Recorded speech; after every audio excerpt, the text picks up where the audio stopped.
राज ठाकरे आज खऱ्या अर्थाने पूर्णपणे सैद्धांतिक बोलताना दिसतात. म्हणजे जात पाळू नका, जातपात कसले बघताय, ही कॅन अफोर्ड इट, कारण त्यांना गमावण्यासारखं काही नाही आहे. तर आत्तापर्यंतच्या सक्सेसिव्ह गव्हर्नमेंट्सना जरांगे कधी शिव्या देताना दिसत नाहीत, ते फक्त फडणवीसांना शिव्या देताना दिसतात. तर ह्या प्रश्नाचं उत्तर जरांगेंकडनं येतच नाही. युगेंद्र अमेरिकेत शिकून आला आहे, परदेशात शिकला आहे आणि तो धडाडीने काम करतो आहे साखर कारखानदारी आणि या क्षेत्रात. मग बारामतीमध्ये एकही धडाडीचा तरुण नाही का, डायनामिक तरुण नाही का, की जो अजित पवार विरुद्ध लढेल किंवा आमदार बनेल, मंत्री बनेल, खासदार बनेल आणि जो धडाडीचा आहे पण पवारेतर आहे. संविधानाचं नॅरेटिव्ह लोकसभेला चाललं ते आता चालणार नाही हे दिसतंय. मग जातनिहाय जनगणना हा नवीन प्रकार आला. जातनिहाय जनगणनेचं उत्तर एक रहेंगे. मुस्लिमांना वाटत नाही भारतीय जनता पक्ष माझा आहे, ह्याचं इंट्रोस्पेक्शनही भाजपला करावं लागेल की तुम्ही एकत्र निवडणूक लढली आघाडी किंवा युती म्हणून, तर नंतर तुम्ही वेगळे जाऊन विरोधकांना मिळू नये, कारण तो जनतेचा कौल जो असतो त्याच्याशी प्रतारणा आहे. सोनिया गांधी आणि राहुल गांधी हे मोदींच्या बरोबर जाणार नाहीत, मोदी अमित शहा भागवते सोनिया गांधींबरोबर जाणार नाहीत. या जर दोन शक्यता सोडल्या तर बाकी सर्व शक्यता ओपन आहेत. म्हणजे ज्या लायकीचे आपले राज्यकर्ते त्या लायकीची जनता पण आहे, त्यामुळे ते राज्यकर्ते किंवा नेते हे काही मंगळावरनं येणार नाहीत ना, या लोकांच्यातनंच येणार आहेत. स्वातंत्र्याची 100री पूर्ण केलेला भारत कसा असेल? NH4, समृद्धी आणि शक्तीपीठ, महाराष्ट्राच्या हायवे संस्कृतीचं वास्तव नक्की काय आहे? आर्टिफिशियल इंटेलिजन्स माणसाचा स्पर्धक होणार का? बदलत्या काळाप्रमाणे आपलं खाणंही बदलतंय का? महाराष्ट्राच्या विकासाचा तिढा नेमका काय आहे? अशा असंख्य प्रश्नांची उकल करणारा विविध रिपोर्टाज आणि दिग्गज लेखकांच्या लेखांनी सजलेला व्हायटल कंटेंट नेटवर्कचा फ्युचरिस्टिक दिवाळी अंक द इनसाइट. अंक घरपोच मागवण्यासाठी डिस्क्रिप्शनमध्ये दिलेल्या लिंकवर क्लिक करा. नमस्कार, द पॉलिटिक्सच्या निवडणुकीच्या स्पेशल सिरीजमध्ये तुमच्या सगळ्यांचं स्वागत आहे. आज आपल्याबरोबर ज्येष्ठ पत्रकार शैलेंद्र परांजपे सर आहेत. सर नमस्कार. नमस्कार. ही निवडणूक जर आपण वरकरणी बघितली तर एक 6-7 महत्त्वाच्या मुद्द्यांच्या अवतीभोवती हे पॅन महाराष्ट्र काही नॅरेटिव्ह वर खाली येताना त्याचे काही स्पाइक्स दिसत आहेत, ज्याच्यात धर्म, जात, त्याच्यानंतर इन्फ्रास्ट्रक्चर, योजना आणि सोबतच आपल्याकडे बघितलं गेलं तर बंडखोरी आणि पक्षफुटी, ह्या सगळ्याच्या भोवती ही निवडणूक असं कन्फ्युजिंग वातावरण झालं आहे. तर या निवडणुकीचं ओव्हरऑल आजपर्यंत तुम्ही बघितलेली निवडणूक आणि ही निवडणूक वेगळी वाटते, कसं कराल विश्लेषण? प्रत्येक निवडणूक नवीन असते, त्यामुळे ह्या निवडणुकीसारखी ती निवडणूक असं होत नाही. आणि मी जवळपास सगळ्या इंटरव्ह्यूत सांगतो तसं कुमार केतकरांनी हे मत मांडलं होतं मागे, आणि मी आवर्जून प्रत्येक वेळेला त्यांचं नाव घेतो की ते म्हणाले होते की लोकसभेच्या महाराष्ट्रामध्ये 48 मतदारसंघात 48 वेगळ्या निवडणुका होतात. बरोबर. आणि तीच गोष्ट विधानसभेलाही लागू आहे की 288 मतदारसंघात 288 वेगळ्या निवडणुका होतात.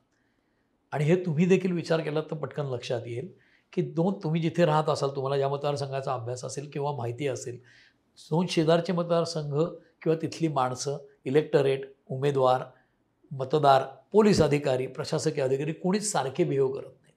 प्रशासन चालतं कारण त्यांना एक नियमाची चौकट आहे. तर मतदारांना किंवा सोशल इश्यूजमध्ये अशा चौकटी नसतात. कुठली माणसं कशी वागतील सांगता येत नाही आपल्याला. मग त्याचा अभ्यास करणं, त्यातनं आपले फायदे बघणं, यातनं उमेदवार किंवा पक्ष करत असतात. तेव्हा प्रत्येक निवडणूक वेगळी असते, तशीच ही पण निवडणूक वेगळी आहे. आणि ही निवडणूक जरा जास्ती वेगळी अशासाठी वाटते की जे पक्षांना, नेत्यांना आणि सर्वसामान्यांनाही धक्के बसतील अशा प्रकारच्या अनेक घटना घडल्या. म्हणजे अजित पवार शरद पवारांपासून वेगळे होतील असं कोणीच विचार केला नसेल.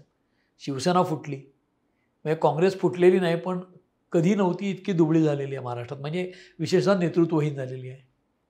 त्यामुळे असे अनेक फॅक्टर आहेत की ज्यामुळे ही निवडणूक अंदाज व्यक्त करायला अनिश्चित आहे असं सगळे म्हणतात.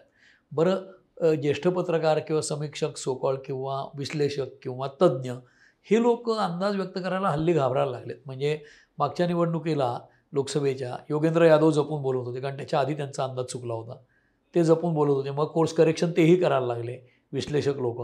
मग तसं हरियाणामध्ये सगळ्यांचे अंदाज चुकलेत. आत्ता अगदी अलीकडच्या निवडणुकीत अगदी तोंडावर पडलेत बरेचसे तज्ज्ञ, इन कोर्ट्स अगेन. ते एकेरी अवतरणातले सगळे तज्ज्ञ, विश्लेषक, ज्येष्ठ पत्रकार तोंडावर पडल्यामुळे, म्हणजे भाऊ तोरसेकरांचं सांगत होते त्यांनी कसे अंदाज व्यक्त केले व्यवस्थित, मग त्यांचे चुकले. तर हे काही असा विषय नाही आहे की 2-2 4 होतील असं राजकारण हा विषयच नाही आहे किंवा निवडणुका हा. त्यामुळे ही पण निवडणूक अर्थातच वेगळी आहे, नवीन निवडणूक आहे आणि त्याचा नव्याने विचार करायला पाहिजे.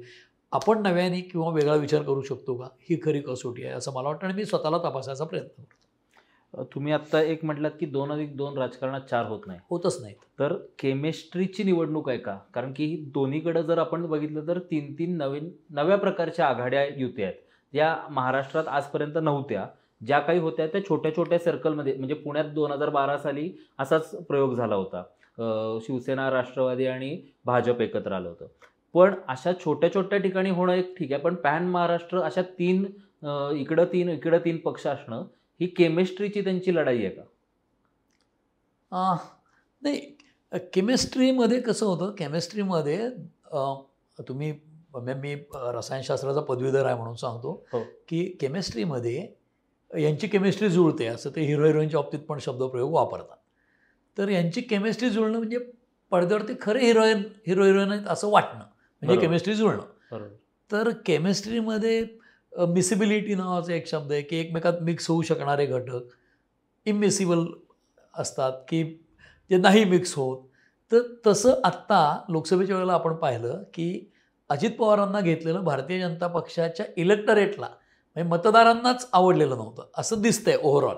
बरोबर. म्हणजे प्रत्येक मतदाराला आवडले की नाही असं नाही आहे, कारण 100 मतदार घेतले भारतीय जनता पक्षाचे कट्टर, तर त्यातले काही सुज्ञ असतील की वरच्या लोकांचा काय प्लॅन आहे तो त्यांना कळला असेल, त्यांनी दिलं असेल अजित पवारांच्या बायकोला मत खडकवासल्यातल्या. पण काहींना नसेल पटलं, अजित पवार भ्रष्ट आहेत असं मोदी काल म्हणाले आणि आज कसं घेतलं असं वाटणारे असतील. तर हे जे तुम्ही केमिस्ट्री म्हणताय ती एकीकडे एकमेकात जेल होणं किंवा मिक्स होणं यापुरती केमिस्ट्री आहे.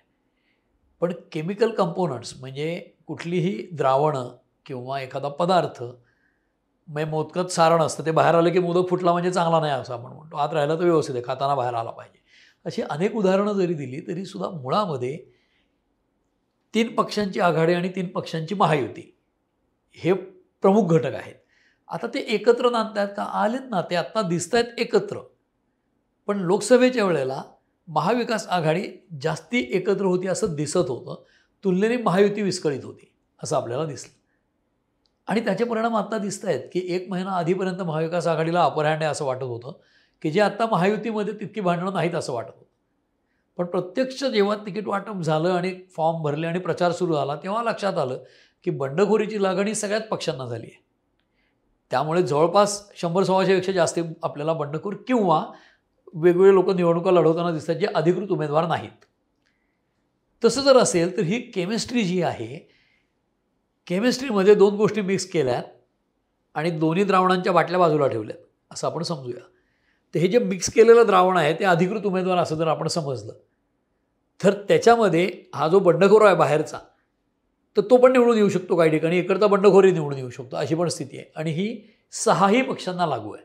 म्हणजे महाविकास आघाडी आणि महायुती या दोन्हीमधले जे बंडखोर आहेत त्यातले काही बंडखोर निवडून येतीलच अशी स्थिती आहेच. आत्तापर्यंत क्लिअर होतं, युती म्हणजे शिवसेना भाजप आणि आघाडी म्हणजे काँग्रेस राष्ट्रवादी, आणि त्यांचे आयडिओलॉजी पण वेगवेगळ्या होत्या. सो आयडिओलॉजी पण मिक्स झालेल्या दिसतात का? कारण झालेलं नाही, आयडिओलॉजी मिक्स होत नाही. आयडिओलॉजी कधी मिक्स होत नाही. त्याचं कारण असं की अजित पवार आज महायुतीच्या बरोबर आहेत, ठीक आहे. त्यांची आयडिओलॉजी त्यांनी सोडली आहे का? नाही. ते म्हणतात शाहू फुले आंबेडकरांचाच माझा विचार आहे. शरद पवार यांच्या पक्षाबरोबर उद्धव ठाकरे आहेत आज, तरी शरद पवार शाहू फुले आंबेडकर विचाराचेच आहेत. आणि बाबरी मशीद जर माझ्या शिवसैनिकांनी पाडली असेल तर मला त्यांचा अभिमान आहे असं म्हणणाऱ्या बाळासाहेबांचा मुलगा आहे, तो त्यांच्याबरोबर आहे, तो सोनिया गांधींच्या बरोबर आहे. त्यांना चालतोय का तो? आयडिओलॉजी म्हणजे काय? तर वैचारिक भूमिका, स्पष्टता, तर ही त्या सगळ्या पक्षांची स्पष्ट आहे. पण हे सगळे लोक संधी साधू आहेत आणि फक्त खुर्चीसाठी एकत्र आलेले आहेत आणि हे जनतेलाही कळतं आहे. पण जनतेनं हे स्वीकारलं असं वाटतं?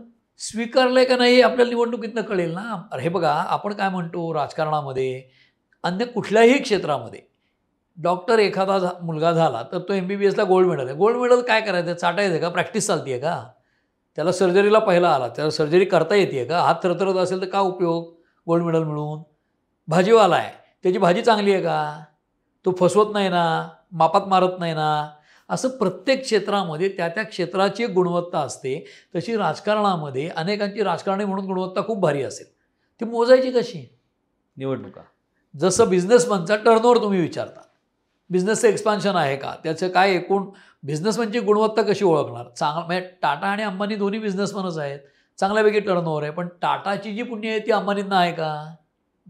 नाही आहे. त्यांचं एक वेगळं कॅरेक्टर आहे. तीच गोष्ट राजकारणामध्ये आहे. राजकारणामध्ये जे काय गुण लागतात त्याच्यामध्ये शेवटी राजकारणाचं मोजमाप कसं करणार, तर त्याची ताकद किती याच्यावर. आणि राजकारणामध्ये ती ताकद मोजायची कशी, आमदारांची संख्या किती, पालिका गव्हर्न करता, तर हे या सगळ्यांचं मोजताना आयडिओलॉजीचा संबंध आला कुठे. आणि या लोकांना आयडिओलॉजी सगळ्यांनीच खुंटीला टाकून ठेवली आयडिओलॉजी. माझा सांगण्याचा हेतू हा आहे की सोनिया गांधींचं सेक्युलरिझम पातळ नाही का होत उद्धव ठाकरेंना घेऊन. आणि शरद पवार अजूनही पुरोगामीच आहेत का उद्धव ठाकरेंना मुख्यमंत्री करणारे 2.5 वर्षासाठी आणि आपल्या डोक्यावर बसवणारे. म्हणजे उद्धव ठाकरे ते हिंदुत्ववादी होते ना, हो, त्यांचं हिंदुत्व पातळ केलं अशी टीका होतीये, कॉम्प्रोमाइज केलं त्यांनी. मग यांनी सेक्युलरिझम नाही का कॉम्प्रोमाइज केला सोनिया गांधी आणि शरद पवारांनी. तीच गोष्ट अजित पवार, देवेंद्र फडणवीस आणि एकनाथ शिंदेच्या बाबतीत. तो दोन्हीकडनं हे झालं आहे आणि हे जनतेला कळतं का. हो, मी तुम्हाला सांगतो, आपण मतदार राजा म्हणतो, तर आज मतदार सुज्ञ असतो आणि मतदाराला सगळं कळतं. मतदारांना गृहीत धरू नका असं कायम म्हटलं जातं आणि ती चूक केल्यावरच फटके बसतात हे सगळ्यांना दिसतंय आणि त्याचे परिणाम भोगतात सगळे लोक. त्याचेच परिणाम लोकसभेला महायुतीला भोगावे लागले. आणि पण महाविकास आघाडी एकसंध आहे, महाविकास आघाडी एकत्र आहे असं सगळीकडे बोललं जात होतं. ओव्हरऑल त्यांचे 31 खासदार पण निवडून आले. हे सगळं बघितल्यानंतर महाविकास आघाडी किंवा महायुती दोघंही 23 तारखेच्या निकालानंतर एकसंध राहतील अशी परिस्थिती वाटते का? का तेव्हा पण महाराष्ट्राला जे 2019च्या सिच्युएशनला आपण पाहत होतो त्या सिच्युएशनला समोर जावं लागणार आहे? त्याचं कारण असं की आपल्याकडे जे 19ला घडलं, म्हणजे आपल्या एकूण राज्याच्या इतिहासात असं पहिल्यांदा घडलं की आयडिओलॉजिकल बेस सोडून वेगळी आयडिओलॉजी असलेल्या लोकांशी आघाडी किंवा युती करणं. आधी ती उद्धव ठाकरेंनी केली काँग्रेस आणि NCP बरोबर. आता त्यावेळेला काय परिस्थिती होती, 19ला जनतेला जेव्हा कौल मागायला गेले त्यावेळेला फडणवीस आणि उद्धव ठाकरे एकत्र गेले कौल मागायला. म्हणजे तो हिंदुत्वाच्या विचारासाठीचा कौल होता. दुसरीकडे सोकॉल्ड पुरोगामी किंवा सेक्युलर लोक होते काँग्रेस आणि राष्ट्रवादी, त्यांनी एकत्र कौल मागितला. आता ज्यांनी सेक्युलर मतांसाठी कौल मागितला ते राष्ट्रवादी आणि काँग्रेस हे दोघं उद्धव ठाकरेंकडे गेले ना, प्रसंगी तुम्ही आमच्याकडे या, मुख्यमंत्री करतो पण भाजपला सत्तेभारी ठेवूया. म्हणजे त्यांनी सेक्युलरिझम पातळ केला. बरोबर. उद्धव ठाकरेंनी भाजपने मला फसवलं असं सांगत त्यांचं हिंदुत्व पातळ केलं. तर सगळ्यात जर आयडिओलॉजी डायल्यूट झाल्या असल्या तर शेवटी त्या एकमेकात मिक्स होतात असं दिसतंय.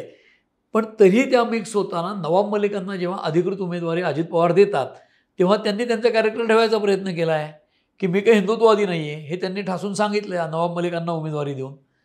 आता शरद पवार सांगतात की अजित पवार बाहेर पडले माझ्या पक्षातनं तर आम्हाला हे मंजूर नाही, आम्हाला हे मान्य नाही, कारण आम्हाला भाजपबरोबर जाणं मान्य नाही. 78 साली त्यांनी ज्यावेळेला सरकार स्थापन केलं पुलोचं त्यावेळेला जनसंघाचे लोक त्यांच्या मंत्रिमंडळात मंत्री होते, ते त्यांना कसे मान्य होते. बरं, त्यांनी वसंतदादा पाटलांचं सरकार पाडलं 78 साली. तर वसंतदादांचं म्हणजे काँग्रेसचं सरकार पाडलं, इंदिरा गांधींच्या विरोधातच बंड केलं. मग तेव्हा त्यांची गांधी नेहरू विचारांची कशी विचारधारा राहिली होती सांगा मला. ते म्हणतात माझा गांधी नेहरूंचा विचार आहे. मग तेव्हा पुलोत काढलं तेव्हा तो गांधी नेहरूंचा विचार होता का? उलट गांधी नेहरूंच्या विचाराच्याच सरकारला त्यांनी पराभूत केलं होतं. मग आज जे शिंदे म्हणतात माझं खरं हिंदुत्व, तेच तेव्हा पवार म्हणत होते मीच खरा काँग्रेसचा विचार मांडतोय. तर प्रत्येकजण असंच म्हणतो आणि तेच आत्ता घडतंय. त्यामुळे इतिहासाची पुनरावृत्ती होते तशी आत्ता इतिहासाची पुनरावृत्ती होती आहे. तसं वेगवेगळ्या निवडणुका, प्रत्येक निवडणूक वेगळी असते. जसं तुम्ही प्रश्नात विचारलं पहिल्या की 95 सारखी आहे का, मग 2004 सारखी आहे का, किंवा 19ची परिस्थिती पुन्हा होईल का आत्ताच्या प्रश्नात. 19ला जे झालं की मी कौल मागताना हिंदुत्वासाठी मागितलं पण मी यांच्याबरोबर गेलो कारण यांनी मला फसवलं आहे. आज तीच भाषा या निवडणुकीनंतर पुन्हा मी सांगतो की जे कुठेतरी बोललो असेल आधी, सोनिया गांधी आणि राहुल गांधी हे मोदींच्या बरोबर जाणार नाहीत. मोदी अमित शहा भागवते सोनिया गांधींबरोबर जाणार नाहीत. या जर 2 शक्यता सोडल्या तर बाकी सर्व शक्यता ओपन आहेत. म्हणजे शरद पवार अजित पवार एकत्र येऊ शकतात, उद्धव ठाकरे एकनाथ शिंदे एकत्र येऊ शकतात, एकनाथ शिंदे शरद पवार एकत्र येऊ शकतात, हे चौघं एकत्र येऊन अपक्षांना बरोबर घेऊनही सरकार बनवू शकतात. म्हणजे भारतीय जनता पक्ष आणि काँग्रेसच्या 70 जागा 71 जागा 142 144 पाहिजेत आणि यांच्या सगळ्यांचे 147 आणि यांचं सरकार आलं असं होऊ शकतं. We never know. कारण राजकारणात काहीही अशक्य नसतं. आणि थेरटिकली म्हणजे अतिशय सैद्धांतिक विचार केला तर यातलं काहीही शक्य होणं, कारण यातल्या कोणाला आयडिओलॉजीशी काहीच देणं घेणं नाही आहे. एकंदरीत राजकारणाचा उबक सर्वसामान्य माणसाला आला. ते त्याच्या दिवाळीत होता, त्याच्या आता तुळशीच्या लग्न वगैरे त्यांचं वेगळं चालू आहे आणि फक्त मीडिया आणि राजकारणातल्या ठराविक इंटरेस्ट असलेल्या लोकांचंच फक्त निवडणूक चालू आहे का? हे बघा, एक बासी मर्ढेकर म्हणून ते मागच्या पिढीतले कवी होते. म्हणजे आता बाळ सीताराम मर्ढेकर त्यांची कविता होती पुन्हा पुन्हा तेच ते, पुन्हा पुन्हा तेच ते. तसं तसं एकीकडे टेक्नॉलॉजी नावाचा विषय मी मागच्या वेळेला सांगितलं होतं इंटरव्ह्यूत, की तंत्रज्ञानामुळे अनेक गोष्टी आपल्याला पटकन गोष्टींचा कंटाळा येतो. जसं जनता किंवा लहान मूल नवीन खेळणं मागते, कंटाळते पटकन. त्याच पद्धतीने आत्ता या निवडणुका, हे राजकारण, सगळ्या टी व्ही चॅनल्सवर रोज त्याच बातम्या, आणि त्यातनं काय तर विधिनिषेध शून्यता रोज लोकांच्या समोर येते कुठल्याही चॅनलवरनं. म्हणजे आता कशाचंच अप्रूप वाटेन असं झालं आहे. म्हणजे खरं सांगायचं तर सर्वसामान्य माणसांना एकीकडे उभं घालाय, दुसरीकडे त्यात काही सुधारणा होईल असं वाटत नाही. एक प्रकारचा निराशावादपण आहे की हे काय, हे सगळे तसलेच आहेत, सगळे टेस्ट करून झाले, काही बदल होत नाही. राज ठाकरे आज खऱ्या अर्थाने पूर्णपणे सैद्धांतिक बोलताना दिसतात. म्हणजे जात पाळू नका, जातपात कसले बघताय, ही कॅन अफोर्ड इट, कारण त्यांना गमावण्यासारखं काही नाही आहे.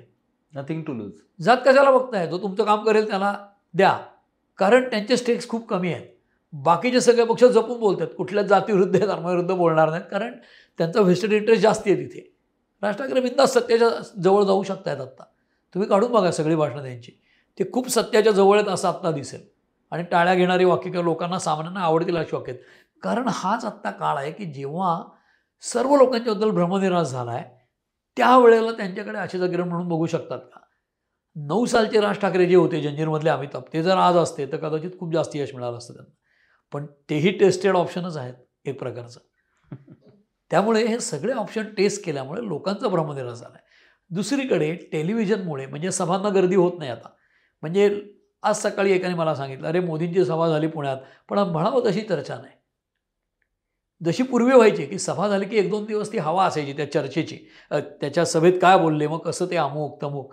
तर ते नेते देखील, म्हणजे सर्व नेत्यांना माहिती आहे की जाहीर सभा घेऊन त्याचा फार मोठा फायदा होतो असं नाही आहे इलेक्शनला, पण एक प्रकारचं इम्प्रेशन असतं. मग ते किती टक्के असतं याचा शास्त्रीय अभ्यास आपल्याकडे नाही.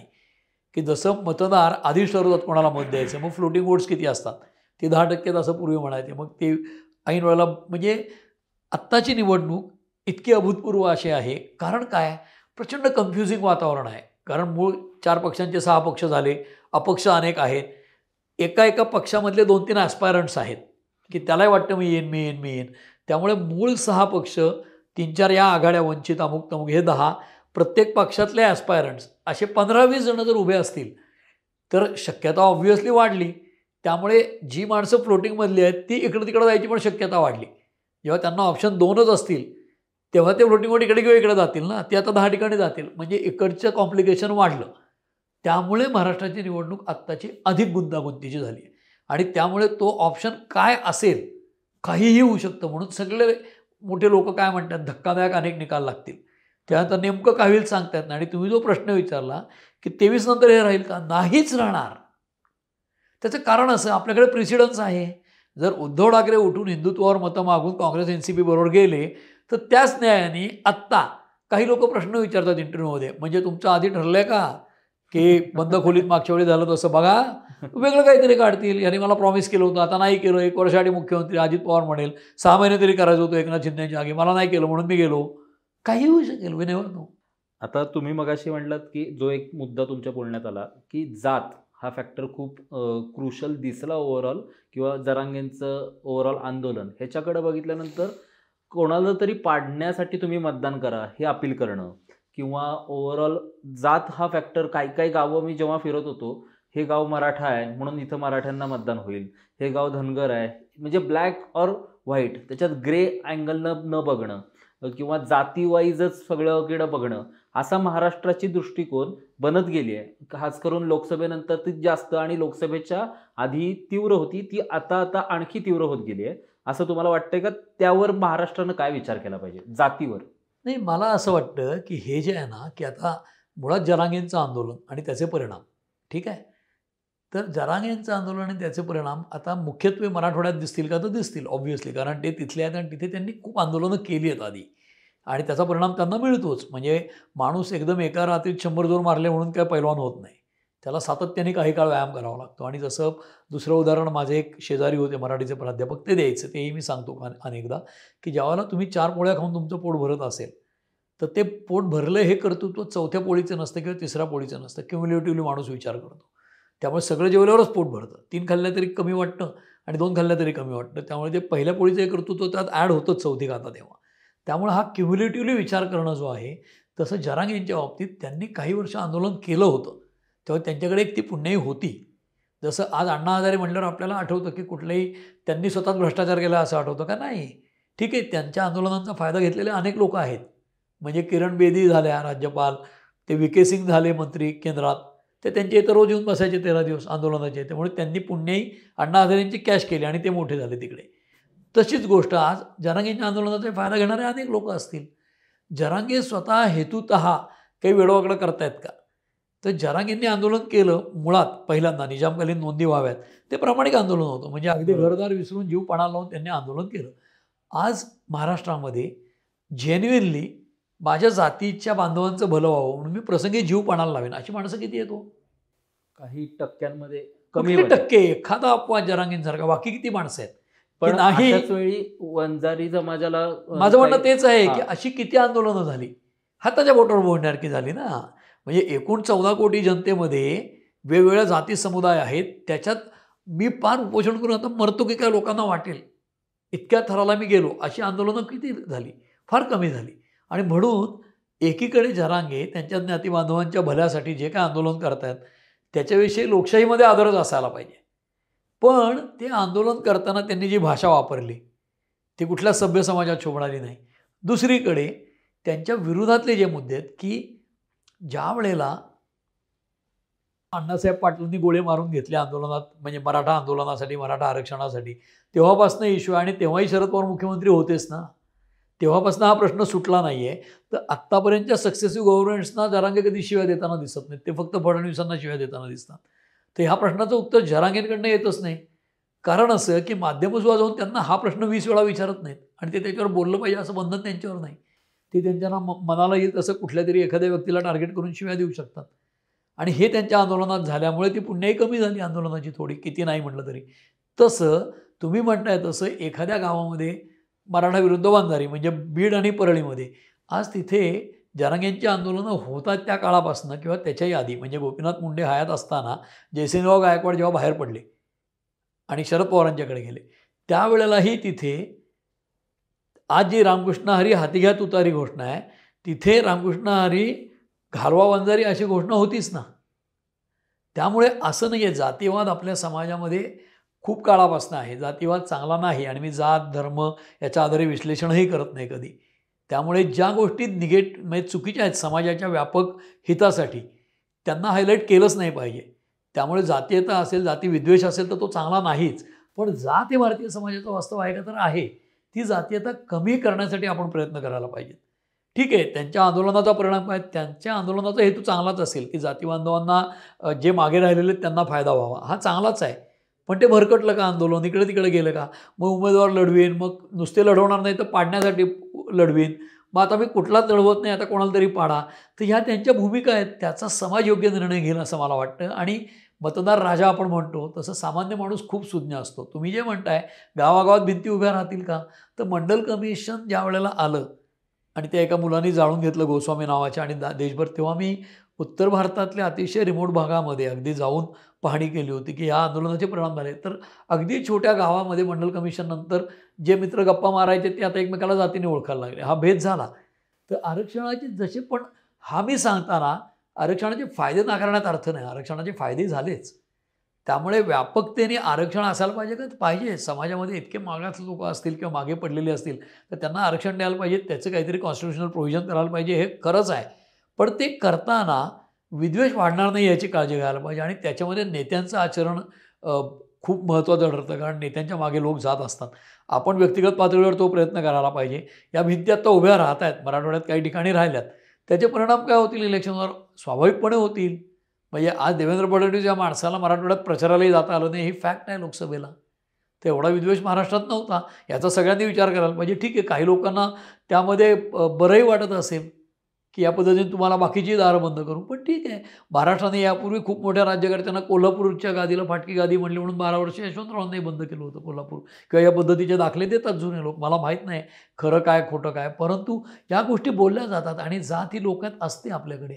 म्हणजे आजही कोल्हापुरात जे घडलं, मधुरिमा राजेंनी माघार घेतली, त्यावेळेला आपण राजघराण्यामध्ये मी विरुद्ध काही बोललो नाही, म्हणजे आपण लोकशाहीची चर्चा करतो आणि राजघराण्याची पण करतो त्याच वेळेला. तर आपण त्याचा विचार करायचा की आपण लोकशाहीत आहोत का नाही आहोत. ह्याच्याच एक अनुषंगानं जातीला अल्टरनेटिव्ह नॅरेटिव्ह म्हणून धर्माचं आणलं गेलंय असं सगळीकडे म्हटलं जातं.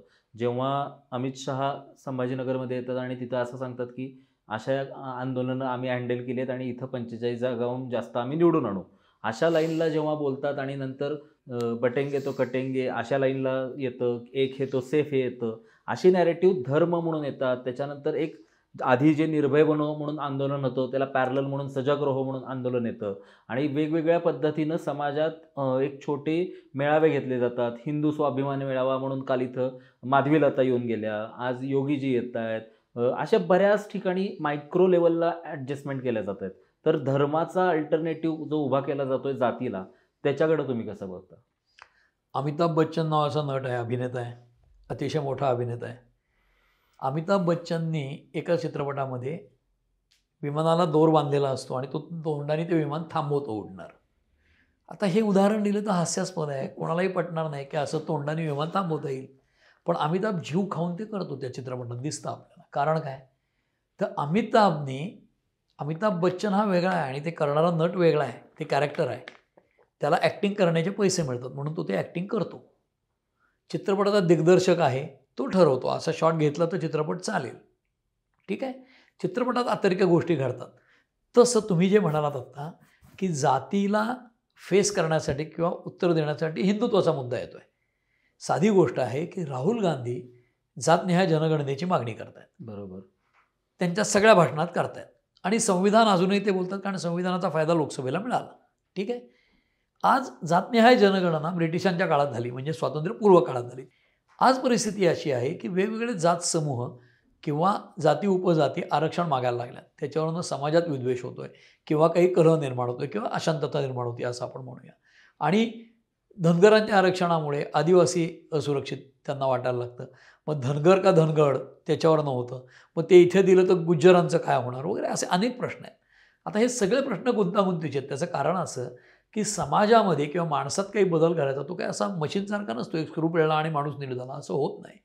त्यामुळे ज्यावेळेला निवडणुकांसारख्या कॉम्प्लेक्स आणि गुंतागुंतीच्या गोष्टीत, म्हणजे अमिताभलाही सांगता येत नाही चित्रपट कुठला चालेल, तो म्हणतो मी ॲक्टिंग करतो आणि पैसे घेतो. तसं आज यश मिळवायचं प्रत्येक पक्षाला म्हणून काहीतरी नॅरेटिव्ह द्यायला पाहिजे. संविधानाचं नॅरेटिव्ह लोकसभेला चाललं, ते आता चालणार नाही हे दिसतंय.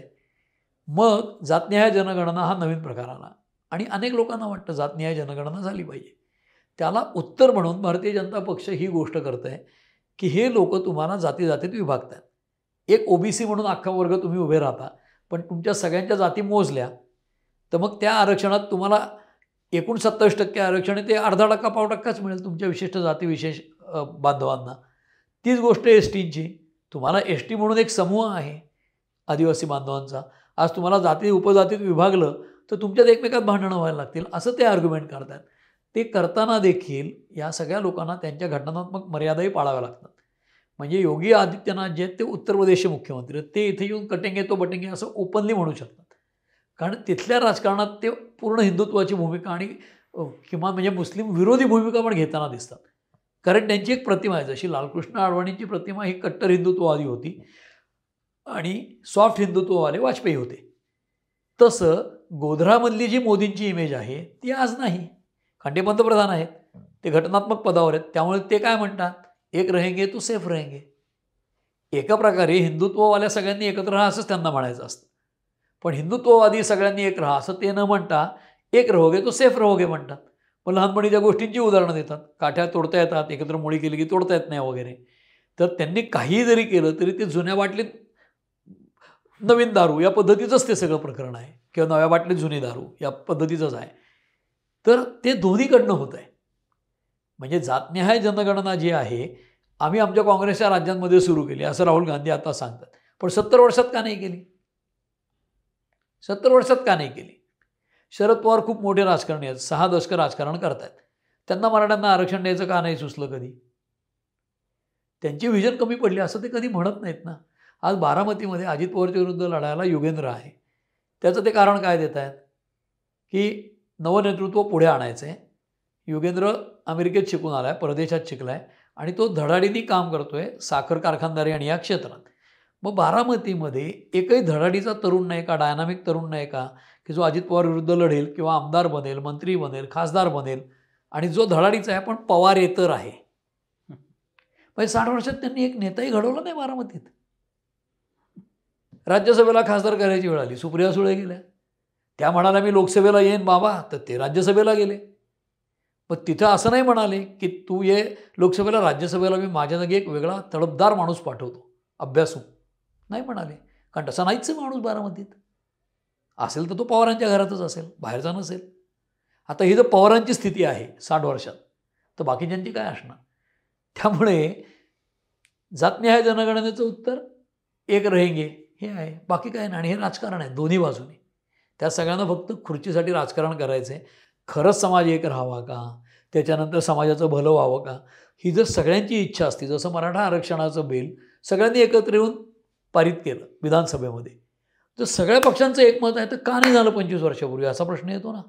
म्हणजे हे मलमपट्ट्या करतायत. आणि प्रश्न काय असतो, ज्यावेळेला तुम्हाला एखादा रोग होतो शरीराला, म्हणजे जिथे सर्जरी करायची गरज आहे तिथं वर्णमलम लावून उपयोगच नसतो ना. तसं हे बरोबर आग रामेश्वरी बंब सोमेश्वरी या पद्धतीचे उपाय करताना दिसतात. आणि हे जनतेला देखील कळतं. म्हणूनच पुन्हा पुन्हा पुन्हा पुन्हा जनताच योग्य कार्यक्रम करते आणि त्याचा अंदाज खरंच कोणाला येत नाही आहे, म्हणून अनिश्चित निवडणूक आहे.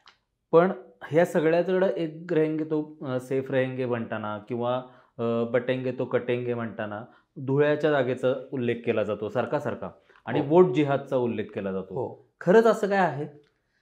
नाही आहे की नाही हे माहीत नाही ना आपल्याला. त्याचं कारण असं की हे पण मी पूर्वी बोललो आहे की एस्पेशली धर्म जातीवर आधारित विश्लेषण करायचं नाही असं आपण मानलं तरी देखील ज्यावेळेला वोट जिहादचा मुद्दा मांडतात, म्हणजे काय तर मुस्लिम मंडळी सगळी एकट्ठा मतदान करतात या पद्धतीचं विधान केलं जातं.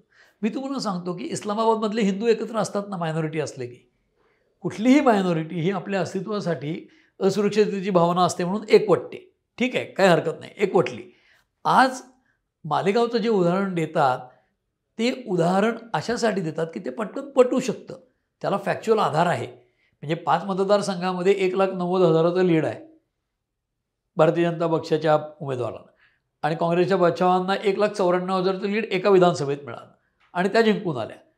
आता पुन्हा तो हिंदुत्वाच्या आधारे मतं मिळवली उद्धव ठाकरेंनी आणि ते गेले काँग्रेसकडे. तोच मुद्दा इथे पण आहे ना. म्हणजे 5 मतदारसंघात बचाव हरल्या आणि एका जिंकल्या असं नसतं. साहीची मिळूनच बेरीज केली जाते ना. तुम्हाला प्रगती पुस्तकामध्ये मॅथमॅटिक्समध्ये 100पैकी 100 मार्क पडले आणि एका विषयात नापास झाला तर वरच्या वर्गात जात नाही मुलगा. सगळ्या विषयात पास होऊन एखाद्या 100 मिळाले तर कौतुक आहे ना. तसं स्थिती आहे. आता ह्या मर्यादा असतील आपल्या लोकशाहीच्या किंवा एकूण निवडणूक ज्या प्रकारे घेतली जाते त्याच्या. पण हे होणार. त्या मतदारसंघामध्ये मुस्लिम बहुल मतदारसंघ आहे, तिथे तुम्हाला काम करावं लागेल, दुसरं काय. आणि मुस्लिमांना वाटत नाही भारतीय जनता पक्ष माझा आहे, ह्याचं इंट्रोस्पेक्शनही भाजपला करावं लागेल. पण ह्या सगळ्यातनं एक उघड गेल्या 5 वर्षात ज्या काही गोष्टी दिसल्या आहेत त्यात उघड दिसतंय की एक आपल्या सिस्टीमच्या म्हणून काही मर्यादा दिसतात का, आणि त्याच्यावर आपण विचार करायची वेळ आली आहे का? जसं की आत्ता तुम्ही म्हटलात की मग काही मर्यादा आहेत. नाही, सिस्टीमची मर्यादा हीच आहे की ज्या हिंदुत्वाच्या आधारावर मतं मागितली त्या हिंदुत्वाशी प्रतारणा करून ते काँग्रेस आणि राष्ट्रवादी यांच्याकडे गेले. ते दोन्ही पक्ष हिंदुत्ववादी नाहीच ना, किंबहुना हिंदुत्व मानतात का तर नाही ना. म्हणजे आजच्याही प्रचारामध्ये आज हे लोक बाळासाहेब ठाकरे आणि सावरकर यांचं कौतुक राहुल गांधींच्या तोंडून उद्धव ठाकरे करून घेतील का असं आव्हान मोदींनी दिलं आहे उद्धव ठाकरेंना. म्हणजे ते नाहीच करणार ना सावरकरांचं कौतुक. ते टीकाच करतात रोज सावरकरांवर. आणि त्यावेळेला जसं मनोहर जोशींनी एका वादग्रस्त भाषणाच्या वेळी बाळासाहेब ठाकरेंच्या, मी शेजारच्याशी बोलत होतो, मी ऐकलं नाही न्यायमूर्तींवरची टीका. ते सोयीस्करपणे एखादी गोष्ट ऐकणं, सोयीस्करपणे कानाडोळा करणं एखाद्या गोष्टीकडे, हे आत्ता घडताना दिसतंय. म्हणजे काय, राजकारणी दांभिकपणा करतात, आपला समाजही दांभिक आहे. म्हणजे ज्या लायकीचे आपले राज्यकर्ते त्या लायकीचीच जनता पण आहे. त्यामुळे ते राज्यकर्ते किंवा नेते हे काय मंगळावरनं येणार नाहीत ना, या लोकांच्यातनंच येणार आहेत.